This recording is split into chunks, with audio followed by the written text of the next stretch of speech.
If you've been a Sonic fan for long enough, you've probably seen a few videos on the best ways to play select Sonic games. For years, fans have been trying to craft the absolute ideal ways to play their favorite games, through mods, decomps, and in some cases even full-on fan remakes. But who cares about that? What if you want to go out of your way to play the absolute worst version of every Sonic game? Just some ground rules before we start. We're not going to count versions of games that have completely different contents and merely share the same name. It has to be an actual version of the same game. And we're only counting official versions of these games. No bootlegs, no mods.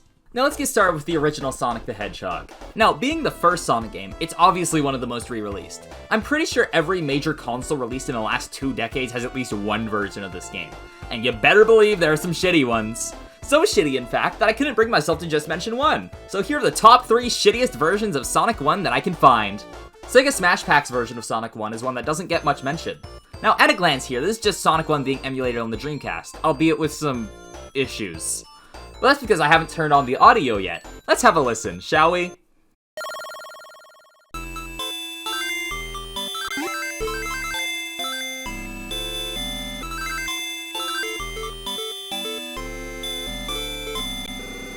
I'm not an expert on how the Genesis sound chip works by any means, but apparently this emulator is approximating the YM2612 sound chip's sine waves as square waves, which makes the game sound like it's running on a fucking Master System. To be fair to Smash Pack Sonic 1 though, the gameplay is still identical to the original game, which places it miles ahead of the next 2 versions.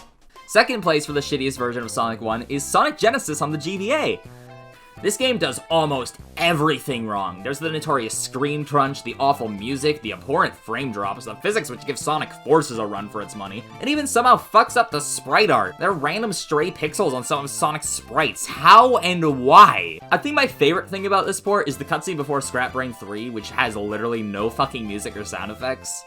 And the blocks just slide down one by one instead of crumbling. Sonic Genesis is so shitty that it's even shitty at being the shittiest, because there's a version of Sonic 1 that's somehow even worse.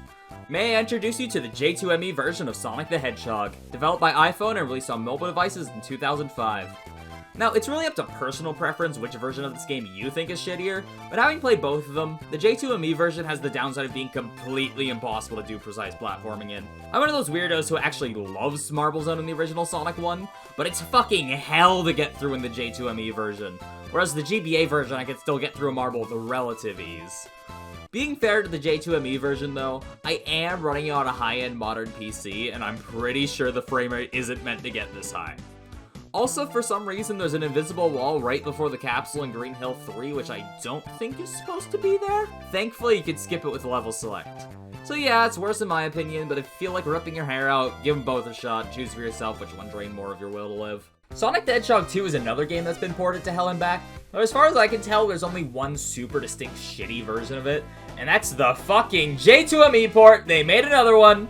Not much worth talking about, it's the Sonic 1 J2ME port again. This one's a little more accurate to the original though. Something that is worth noting is that both this game and Sonic 1's J2ME port have multiple different versions for different phones, so worse phones get worse versions. That's kinda neat. I accidentally downloaded the Czech version of this one. Compared to its predecessors, Sonic CD has been ported very few times, and the versions that do exist are generally pretty high quality compared to Sonic 1 and 2's. But comparing them all, I think the Gems Collection version is the worst of them. It has longer load times than the Sega CD version, some minor visual bugs, and incredibly low quality sound effects. The only real upside here is you get the full uncropped version of the opening, whereas the 2011 port crops it to widescreen, the Origins version is AI upscaled. Generally though, it's still a perfectly fine version. Sonic 3 and Knuckles is a game without many bad versions.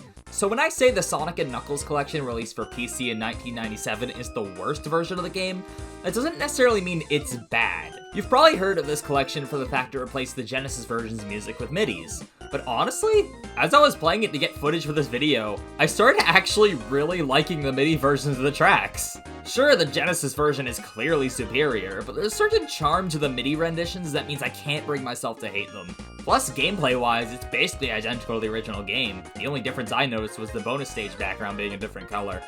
This game is such a cool novelty to me, so I'd honestly recommend giving it a shot, but unfortunately it's bound to lose out to the Genesis and Origins versions. Sonic Adventure DX is probably the most notorious Sonic port of all time. Basically everyone knows how much they messed up this port, and I'm not going to go into every little detail here. If you're interested though, I'd recommend checking out the Ultimate Guide to SADX Sins, which I'll put a link to in the description. It documents every little inconsistency between the Dreamcast, GameCube, and PC versions of the game. But SADX has had multiple different ports over the years, and they're not created equally. Every time they ported this game, they introduce new issues, so the worst version of SADX overall is the modern PC and console port. The observant among you may have noticed that I've actually been showing footage of the 2004 PC port of SADX, and not the version currently available on Steam. Why is that? Because for whatever reason, the current port runs like shit on my computer. I have no clue what the hell is wrong. It's sure as hell not my computer being underpowered. This thing can run way more intensive games at max settings, and the 2004 port and therefore better SADX work completely fine. So what the fuck did they do to the current version? I literally couldn't play it unmodded if I wanted to. The fact that this is being sold, and it has been sold in this state for the last 13 years, is insane. Compared to Adventure 1, SA2's ports fared a lot better. They still have their fair share of issues, some broken lighting here, transparency issues there, missing textures here. There's an incredibly good video on Battle's broken cutscenes by SpeepsHighway if you're interested in the topic. But overall, Battle makes a lot of improvements that make up for it. Added details to make the stages feel less empty, an enhanced multiplayer mode in Chow Garden, plenty of things that give it an edge over the Dreamcast version. So as for which one is the worst, I honestly don't know. It's worth noting the modern port does have a few of its own issues, some of them being console exclusive oddly enough, like the siren being off pitch in this one cutscene on consoles. But overall, it's still not the experience ruining, so I think it really depends what matters more to you. Dreamcast has the best cutscenes, Battle has the extra features and enhancements with the downside of some visual bugs, mostly in cutscenes, and the modern ports of Battle have the advantage of being in HD. Every version of Sonic Heroes seems to have its own set of issues, but the PS2 version runs at only 30 FPS compared to the other console's 60, with performance drops, while also running at a lower resolution. Also, I'm just going to briefly mention Shadow the Hedgehog. It apparently has a lot of the same issues as Heroes, so I'm just going to say the PS2 version is the worst for that too. I'm just going to group together all of the Xbox 360 and PS3 Sonic games and talk about them together. Sonic 06, Unleashed, and Generations. The reason I'm grouping them together is that, consistently, for each one of them, the PS3 version is worse, especially with 06 and Unleashed. Both these games suffer with a lot of frame rate issues, but speaking from personal experience, the 360 version runs consistently smoother. Even if the PS3 version of Unleashed can technically reach 60 in some rare instances where the 360 is just capped at 30. Unleashed on PS3 also has some draw distance issues, with objects straight up not loading in until you're already past them. For Generations, I honestly never noticed much of a difference, but most accounts like a Divine state the PS3 version has worse frame drops, so I'll just believe them.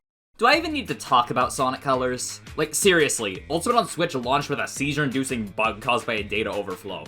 Even if you ignore the millions of other visual, sound, and gameplay-related issues, that alone would be enough for Ultimate on Switch to be the worst. The fact Sega released a game in that state is fucking shocking.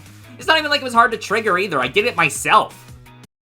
Sonic Lost World only has two versions, excluding the 3DS version, which is an entirely separate game. The Wii U version, and the PC port. Obviously, the PC port is the more accessible of the two, but it is technically worse. It's missing the Yoshi and Zelda DLC levels, the circus minigames, and the Wii U's local multiplayer mode. On top of that, the PC port has some visual issues that the Wii U version doesn't have, particularly pertaining to depth of field. Granted, there are fan mods to restore the DLC levels and fix the visual issues, but going by base game alone, Lost World PC is technically worse. I don't know if there's really a good way to play Lost World though. So initially I was going to completely skip Sonic Mania. There's something really worth talking about in terms of the different console versions. But while I was making this video, Netflix released a mobile version of the game and people were saying it was bad. So I went to give it a shot, and it's not compatible with my phone. Great. For what I've seen though, it's Sonic Mania but poorly and lazily ported to mobile. The menus look like shit, the UI leaves a lot to be desired, there's some unique bugs, and the main issue with it I've seen is the poor frame rate. I wish they'd give a more in-depth look at everything wrong with it, but again, not compatible with my phone. Let's move on. It's no surprise that the worst way to play any recent cross-platform Sonic game is the Nintendo Switch version. They have worse graphics, load times, especially in Superstars in my experience, and are just generally compromised versions of their higher-end counterparts. It's no surprise considering the Switch is a handheld, though I do think they could have put some more effort into getting these ports running better. There's absolutely no reason Superstars' loading screen should be as long as they are on the Switch. At least it's portable, right guys?